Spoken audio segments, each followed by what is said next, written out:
Yo, what's up, ladies and gentlemen? Outdoor Dodd here with another video, and as you can already tell by the title, something I'm sure it's gonna have to do with bass fishing, because that's what I'm doing today. I'm going all bass fishing. I'm taking my bass pole and my ultralight. On my bass pole, I'll be fishing, a bunch of lures, and on my ultralight, I'll be fishing a grub. Now, as you can tell outside, it's quite a bit of overcast, and it's a lot cooler than it's been in the last week. We just got a series of a bunch of rains. It's just cooled everything off, but it's really humid. So mixed with the low temperatures, but with the humidity, it's about 65, 70 degrees, so it's not terrible. But I think the fish might be a little less active, but at the same time, who knows? Now, I got this new camera. It's a HD outdoor camera. It's pretty much a GoPro. That's what I call it. Pretty much a GoPro. And it came with this strap. I got my backpack with my phone charger and portable charger and everything. But it came with the body strap. It came with a bunch of other stuff. I got it for not cheap. Well, actually, I got it for really cheap for what it's worth. But the audio is not too great on it. I did some testing, but hopefully I'll still get some pretty cool shots, and maybe I'll voice over or something later. Well, see you guys when we get down there. Alright, so I'm here at my fishing spot. Same place where I've been trying to catch some catfish lately. I got some pretty nice bites, but I never caught anything. But I've seen a lot of bass here, so I just had to bass fish. But funny story is I got here, and well, I got to the trail, and I started walking, and I'm like, it'd be pretty cool to do like a 4x speed or something of me walking back here. And I'll show you what I saw. So I start walking, and then I push the record button, and then it's probably backwards, but it says please insert card. So I came all the way out here without putting a micro SD in this, so I'm gonna put this in the backpack, and we're still gonna make a day out of it. Still gonna catch some fish, camera or no camera. I still got my phone, so this will work out. See ya.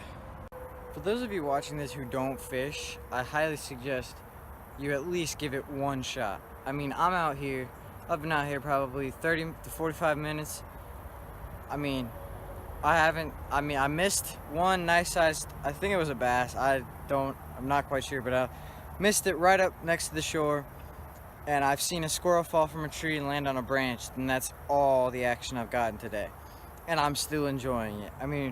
Probably my favorite part about this is how you can be out here. You get all this scenery. It's free. And you can actually smell it. Doesn't hurt your eyes. You're standing up, so you're being active, and you can see all this kind of stuff on TV, but it's not the same unless you're out there in it. And fishing is a great way to get out in it. So if you've never fished before, it's not even that expensive unless you get super deep into it, but it's not that expensive. Poles, you could probably get a nice fun setup for maybe 20 bucks. Fishing, it's just a really nice pastime. Yeah, you can call it a pastime. It's a really nice pastime. And yeah, I highly suggest you try it if you haven't already. Alright, let me get back to fishing. There is just one downside to being out in all this beauty fishing that kind of ruins it, and that would be this.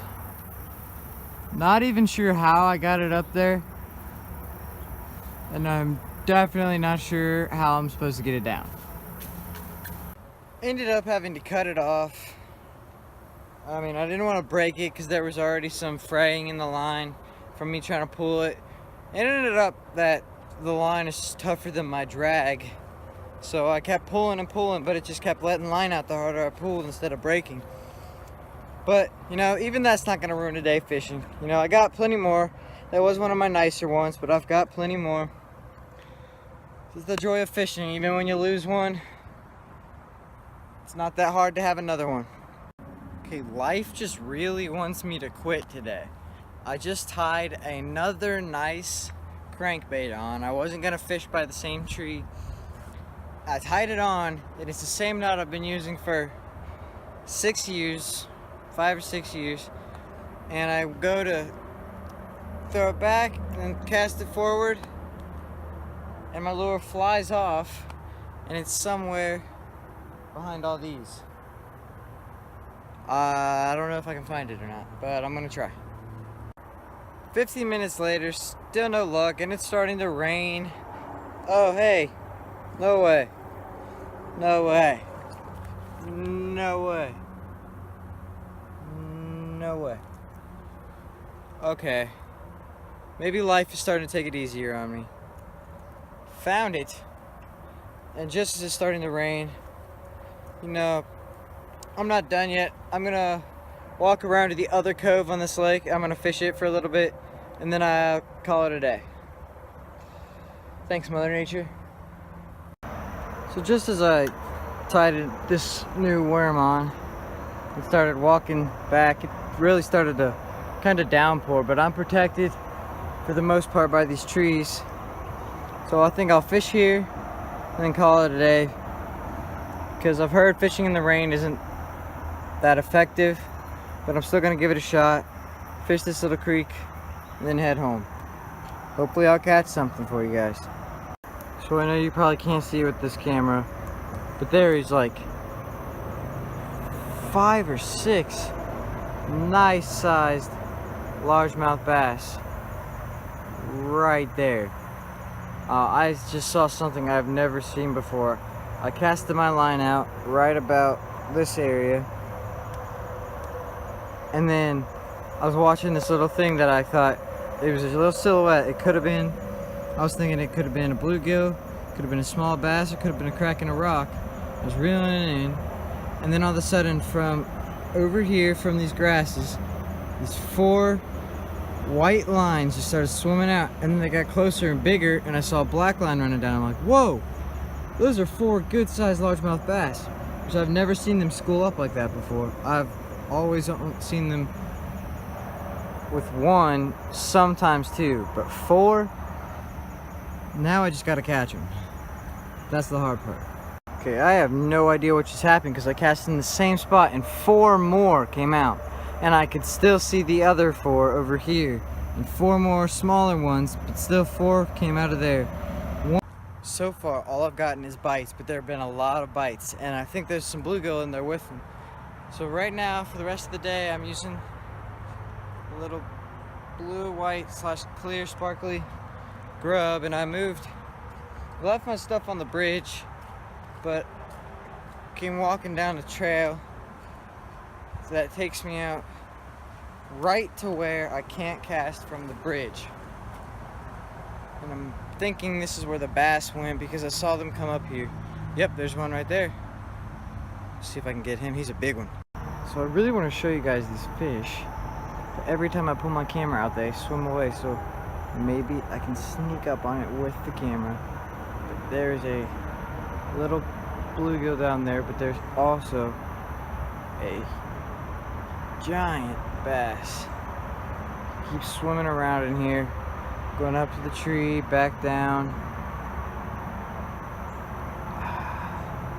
Where'd he go?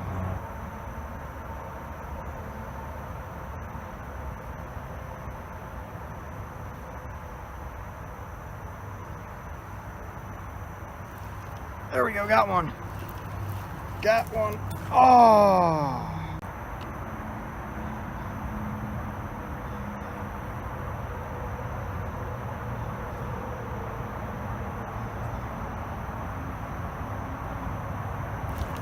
Oh man, missed it. Come on, take it again, take it again. Come on, just swim away from me. You can get it again. This is the one, guys, I'm telling you. This is the cast. Finally gonna pull one out.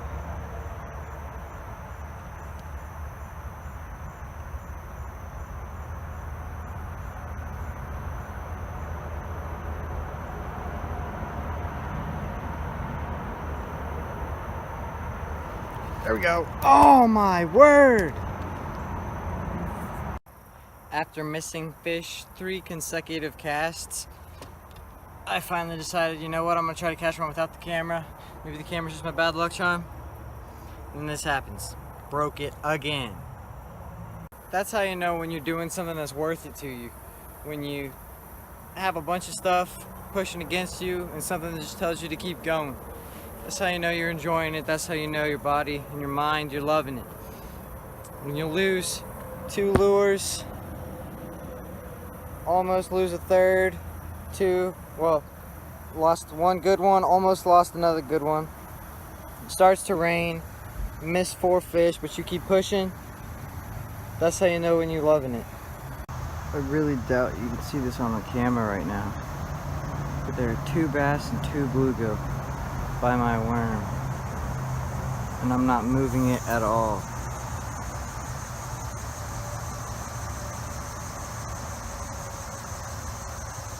There's one. You can't really see the other one.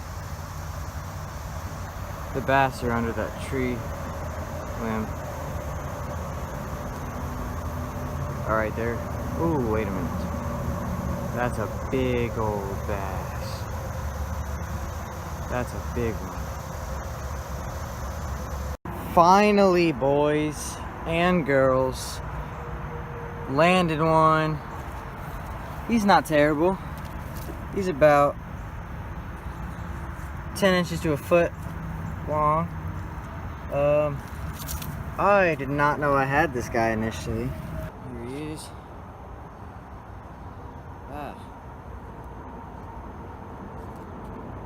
Never had hooked a fish like this. Lip bone. There we go. Here he is. Not a bad fish.